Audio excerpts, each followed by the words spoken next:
les défis sont nombreux. Pour commencer, je pense que c'est important de voir que dans son contexte notamment particulièrement instable.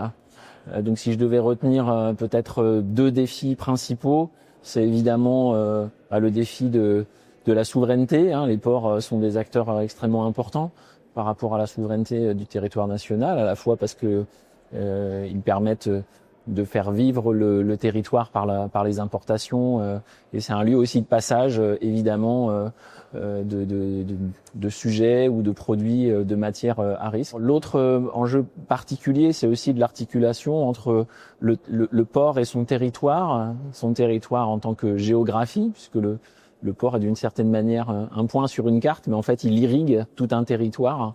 Et donc cette articulation, tant du point de vue du commerce, du point de vue des entreprises qui sont bénéficiaires ou contributeurs à l'activité du port, sont des sujets vraiment importants. En fait, il y a évidemment des questions d'articulation avec d'autres modes de transport que sont le rail, la route, les voies navigables, qui permettent finalement d'irriguer le territoire.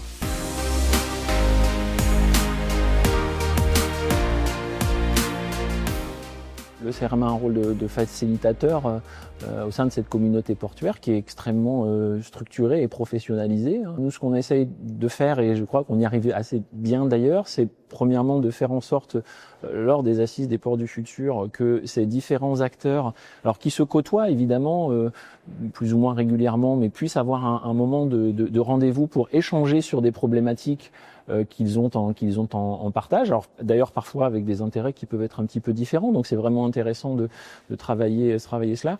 Et le deuxième point aussi, c'est que on essaye au sein de ces assises des ports du futur de travailler un peu sur deux temporalités, c'est-à-dire à la fois une temporalité relativement courte, c'est-à-dire comment concrètement on apporte des solutions aux questions qui se posent aux différents acteurs portuaires, mais aussi comment on prend un petit peu de recul pendant ces 2 journées pour se projeter loin sur des enjeux qui sont émergents. Donc il y a aussi une dimension prospective qui peut apparaître sur certains sujets. Typiquement, voilà, cette édition, on a abordé par exemple la question de la souveraineté, la question de la sécurité.